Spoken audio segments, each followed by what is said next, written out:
Hello and welcome to Storytime with Susie and Chapter 4 of The Wind in the Willows.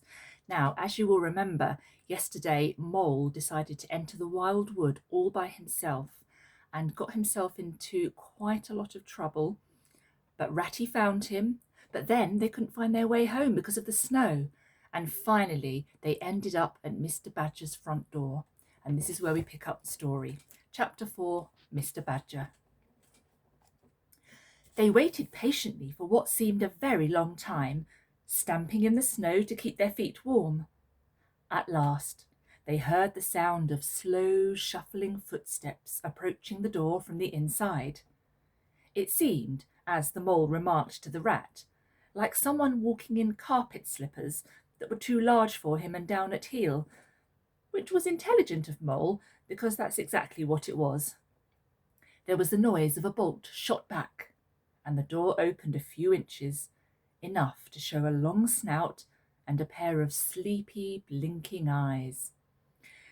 "Now, the very next time this happens," said a gruff and suspicious voice, "I shall be exceedingly angry.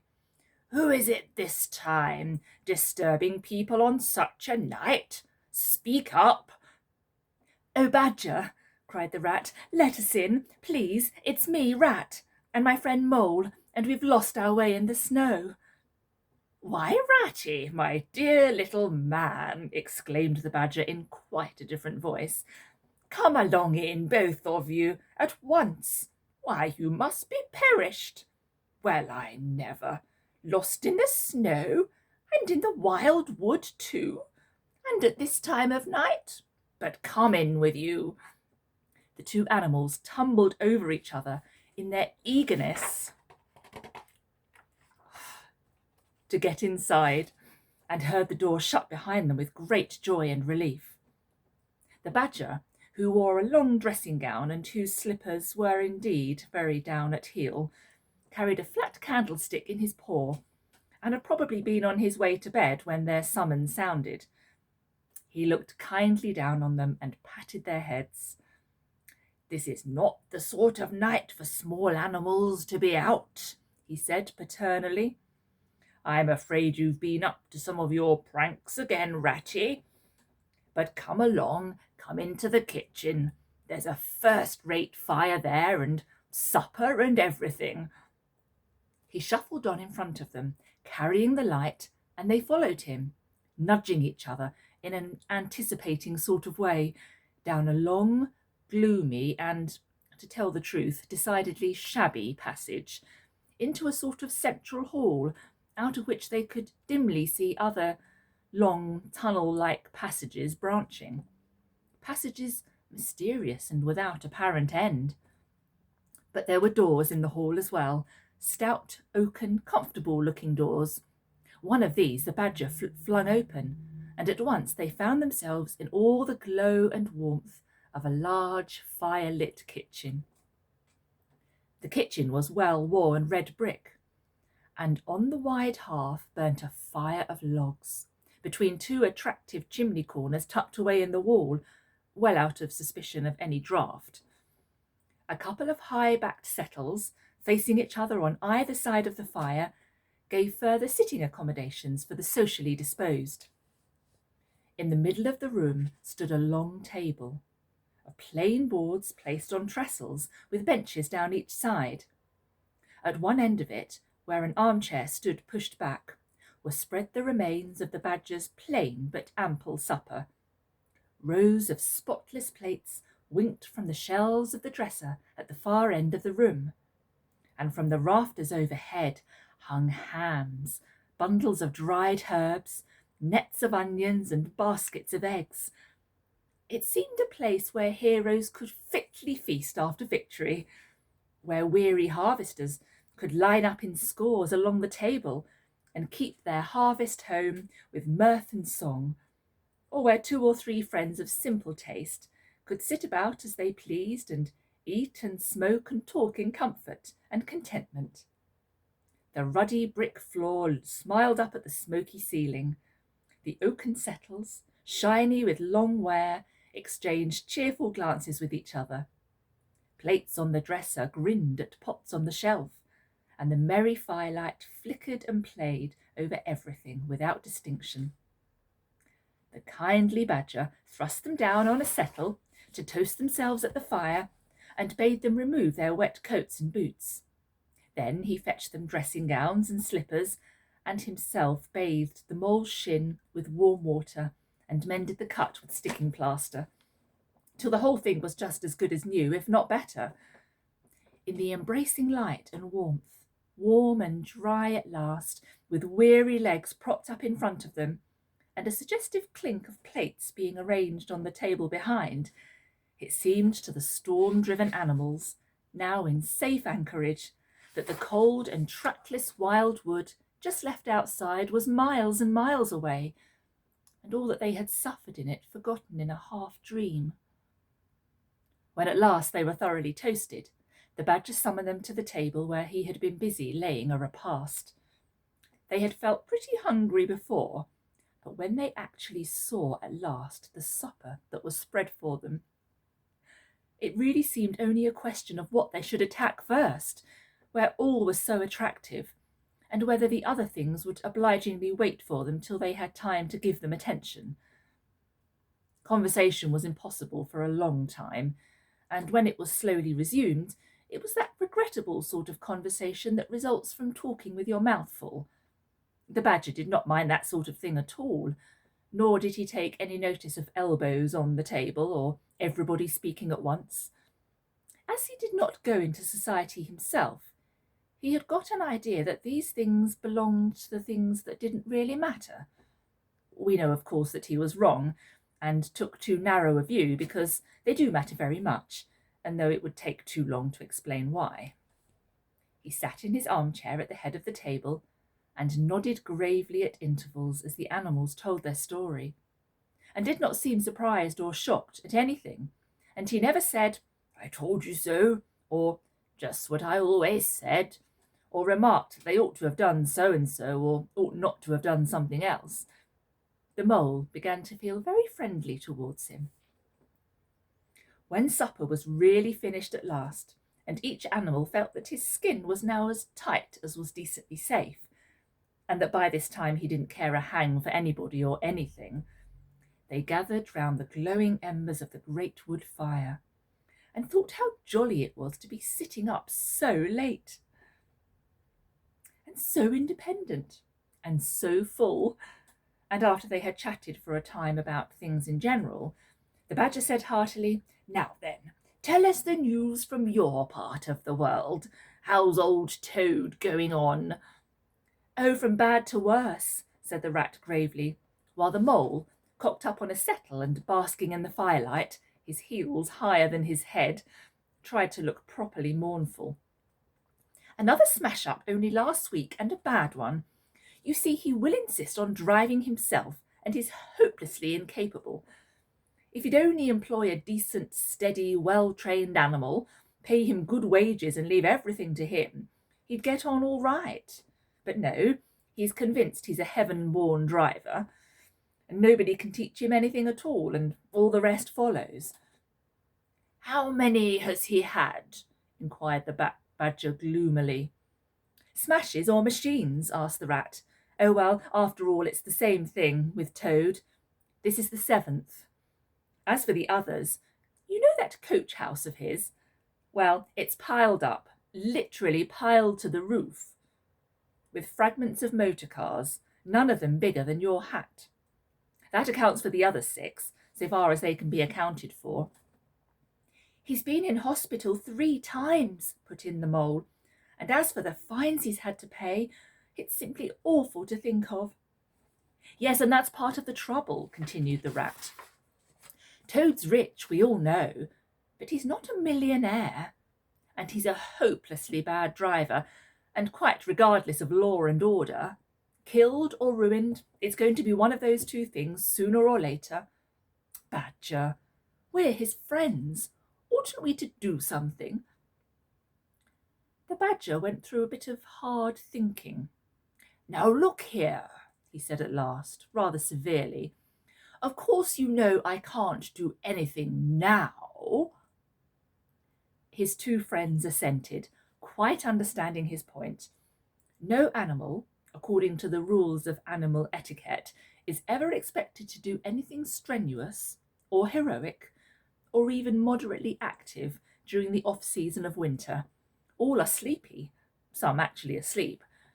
All are weather-bound, more or less, and all are resting from arduous days and nights, during which every muscle in them has been severely tested and every energy kept at full stretch. Very well then, continued the Badger, but when once the year has really turned and the nights are shorter, and halfway through them one rouses and feels fidgety and wanting to be up and doing by sunrise, if not before, you know. Both animals nodded gravely. They knew. Well then, went on the Badger, we, that is you and me, Rat, and our friend the Mole here, will take Toad seriously in hand. We'll stand no nonsense whatever. We'll bring him back to reason, by force if need be. We'll make him be a sensible Toad. We'll... You're asleep, Rat. Not me, said the Rat, waking up with a jerk. He's been asleep 2 or 3 times since supper, said the Mole, laughing. He himself was feeling quite wakeful and even lively, though he didn't know why. The reason was, of course, that he being naturally an underground animal by birth and breeding, the situation of Badger's house exactly suited him and made him feel at home, while the Rat, who slept every night in a bedroom, the windows of which opened on a breezy river, naturally felt the atmosphere still and oppressive. Well, it's time we were in bed, said the Badger, getting up and fetching flat candlesticks. Come along, you two, and I'll show you your quarters, and take your time tomorrow morning. Breakfast at any hour you please. He conducted the 2 animals to a long room that seemed half bedchamber and half loft. The Badger's winter stores, which indeed were visible everywhere, took up half the room. Piles of apples, turnips and potatoes, baskets full of nuts and jars of honey. But the 2 little white beds on the remainder of the floor looked soft and inviting, and the linen on them, though coarse, was clean and smelt beautifully of lavender. And the Mole and the Water Rat, shaking off their garments in some 30 seconds, tumbled in between the sheets in great joy and contentment. In accordance with the kindly Badger's injunctions, the 2 tired animals came down to breakfast very late the next morning and found a bright fire burning in the kitchen, and 2 young hedgehogs sitting on a bench at the table eating oatmeal porridge out of wooden bowls.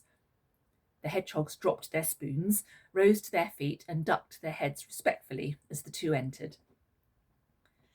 There, sit down, said the Rat pleasantly, and go on with your porridge. Where have you youngsters come from? Lost your way in the snow, I suppose? Yes, please, sir, said the elder of the 2 hedgehogs respectfully. Me and little Billy here, we was trying to find our way to school. Mother would have us go, was the weather ever so, and of course we lost ourselves, sir, and Billy he got frightened and took and cried, being young and faint-hearted, and at last we happened up against Mr. Badger's back door, and made so bold as to knock, sir, for Mr. Badger, he's a kind-hearted gentleman, as everyone knows. I understand, said the Rat, cutting himself some rashers from a side of bacon, while the Mole dropped some eggs into a saucepan. And what's the weather like outside? You needn't sir me quite so much, he added.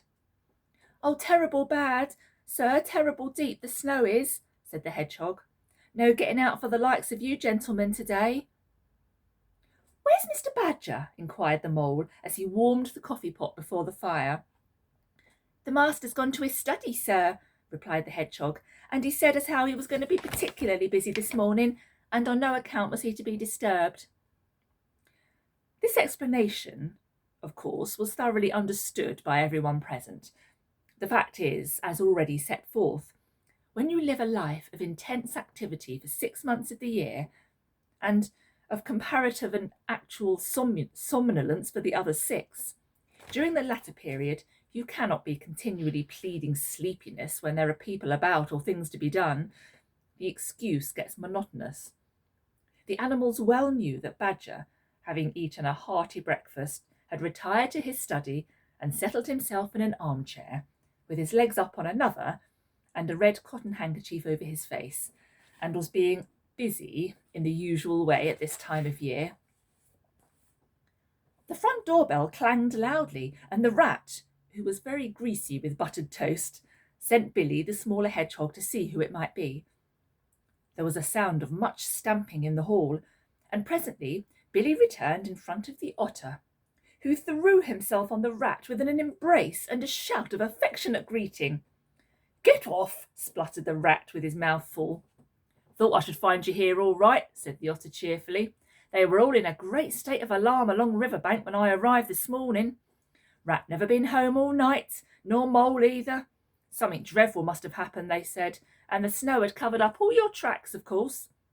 But I knew that when people were in any fix, they mostly went to Badger, or else Badger got to know of it somehow, so I came straight off here, through the wild wood and the snow. My, it was fine, coming through the snow as the red sun was rising and showing against the black tree trunks. As you went along in the stillness, every now and then, masses of snow slid off the branches suddenly with a flop, making you jump and run for cover. Snow castles and snow caverns had sprung up out of nowhere in the night, and snow bridges, terraces, ramparts. I could have stayed and played with them for hours. Here and there, great branches had been torn away by the sheer weight of the snow, and robins perched and hopped on them in their perky, conceited way, just as if they had done it themselves. A ragged string of wild geese passed overhead, high on the grey sky, and a few rooks whirled over the trees, inspected and flapped off homewards with a disgusted expression, but I met no sensible being to ask the news of. About halfway across, I came on a rabbit sitting on a stump, cleaning his silly face with his paws. He was a pretty scared animal when I crept up behind him and placed a heavy forepaw on his shoulder. I had to cuff his head once or twice to get any sense out of it at all.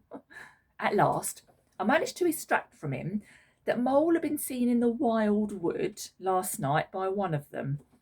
It was the talk of the burrows, he said, how Mole, Mr. Rat's particular friend, was in a bad fix, how he had lost his way, and they were up and hunting and were chivying him round and round.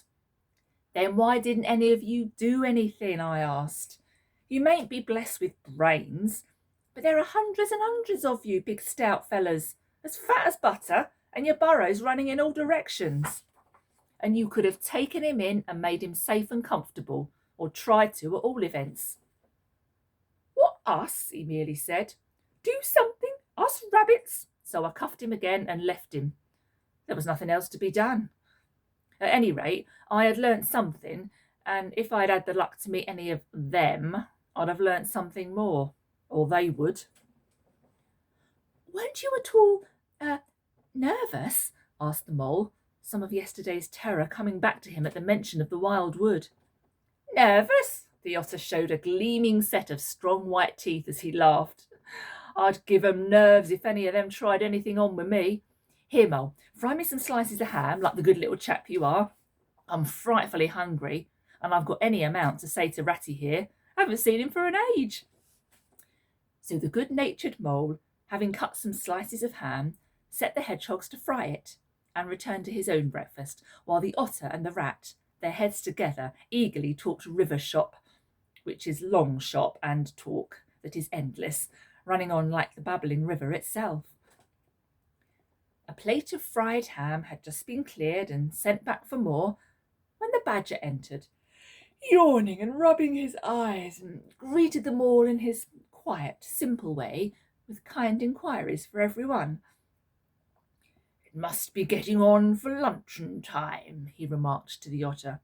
"Better stop and have it with us. You must be hungry this cold morning." "Rather," replied the otter, winking at the Mole. "The sight of these greedy young hedgehogs stuffing themselves with fried ham makes me feel positively famished." The hedgehogs, who were just beginning to feel hungry again after their porridge and after working so hard at their frying, looked timidly up at Mr. Badger, but were too shy to say anything. "Here, you two youngsters be off to your mother," said the Badger kindly. "I'll send someone with you to show you the way. You won't want any dinner today, I'll be bound." He gave them a sixpence apiece and a pat on the head, and they went off with much respectful swinging of caps and touching of forelocks. Presently they all sat down to luncheon together. The Mole found himself placed next to Mr. Badger, and as the other two were still deep in river gossip from which nothing could divert them, he took the opportunity to tell Badger how comfortable and homelike it all felt to him. "Once well underground," he said, "you know exactly where you are. Nothing can happen to you and nothing can get at you. You're entirely your own master, and you don't have to consult anybody or mind what they say. Things go on all the same overhead, and you let 'em and don't bother about 'em. When you want to, up you go, and there the things are, waiting for you." The Badger simply beamed on him. "That's exactly what I say," he replied. "There's no security or peace or tranquillity except underground. And then, if your ideas get larger and you want to expand, why, a dig and a scrape, and there you are. If you feel your house is a bit too big, you stop up a hole or two, and there you are again. No builders, no tradesmen, no remarks passed on you by fellows looking over your wall, and above all, no weather. Look at Rat now. A couple of feet of flood water, and he's got to move into hired lodgings. Uncomfortable, inconveniently situated, and horribly expensive. Take Toad. I say nothing against Toad Hall, quite the best house in these parts, as a house. But supposing a fire breaks out, where's Toad? Supposing tiles are blown off, or walls sink or crack, or windows get broken, where's Toad? Supposing the rooms are draughty. I hate a draught myself. Where's Toad? No, up and out of doors is good enough to roam about and get one's living in, but underground to come back to at last, that's my idea of home." The Mole assented heartily, and the Badger in consequence got very friendly with him. "When lunch is over," he said, "I'll take you all round this little place of mine. I can see you'll appreciate it. You understand what domestic architecture ought to be, you do." After lunch, accordingly, when the other two had settled themselves into the chimney corner and had started a heated argument on the subject of eels, the Badger lighted a lantern and bade the Mole follow him. Crossing the hall, they passed down one of the principal tunnels, and the wavering light of the lantern gave glimpses on either side of rooms, both large and small, some mere cupboards, others nearly as broad and imposing as Toad's dining hall. A narrow passage at right angles led them to another corridor, and here the same thing was repeated. The Mole was staggered at the size, the extent, the ramifications of it all. The length of the dim passages, the solid vaultings of the crammed store chambers, the masonry everywhere, the pillars, the arches, the pavements. "How on earth, Badger," he said at last, "did you ever find time and strength to do all this? It's astonishing." "It would be astonishing indeed," said the Badger simply, "if I had done it. But as a matter of fact, I did none of it, only cleaned out the passages and chambers as far as I had need of them. There's lots more of it round about. I see you don't understand, and I must explain it to you. Well, very long ago, on the spot where the wild wood waves now, before ever it had planted itself and grown up to what it now is, there was a city of people, you know. Here, where we are standing, they lived and walked and talked and slept and carried on their business. Here they stabled their horses and feasted. From here they rode out to fight or drove out to trade. They were a powerful people and rich and great builders. They built to last, for they thought their city would last forever. But what has become of them all? Asked the Mole. Who can tell? Said the Badger. People come, they stay for a while, they flourish, they build, and they go. It is their way, but we remain. There were badgers here, I've been told, long before that city ever came to be. And now there are badgers here again. We are an enduring lot, and we may move out for a time, but we wait and are patient, and back we come, and so it will ever be. Well, and when they went at last, those people, said the Mole. When they went, continued the Badger, the strong winds and persistent rains took the matter in hand, patiently, ceaselessly, year after year. Perhaps we badgers, too, in our small way, helped a little. Who knows? It was all down, down, down, gradually, ruin and levelling and disappearance. Then it was all up, up, up, gradually, as seeds grew to saplings, and saplings to forest trees, and bramble and fern came creeping in to help. Leaf mould rose and obliterated streams. In their winter freshets brought sand and soil to clog and to cover. And in course of time our home was ready for us again, and we moved in. Up above us, on the surface, the same thing happened. Animals arrived, liked the look of the place, took up their quarters, settled down, spread and flourished. They didn't bother themselves about the past. They never do. They're too busy. The place was a bit humpy and hillocky, naturally, and full of holes, but that was rather an advantage. And they don't bother about the future. The future, when perhaps people will move in again for a time, as may very well be. The wild wood is pretty well populated by now, with all the usual lot, good, bad, and indifferent. I name no names. It takes all sorts to make a world, but I fancy you know something about them yourself by this time. I do indeed, said the Mole with a slight shiver. Well, well, said the Badger, patting him on the shoulder. It was your first experience of them, you see. They're not so bad, really, and we must all live and let live. But I'll pass the word around tomorrow, and I think you'll have no further trouble.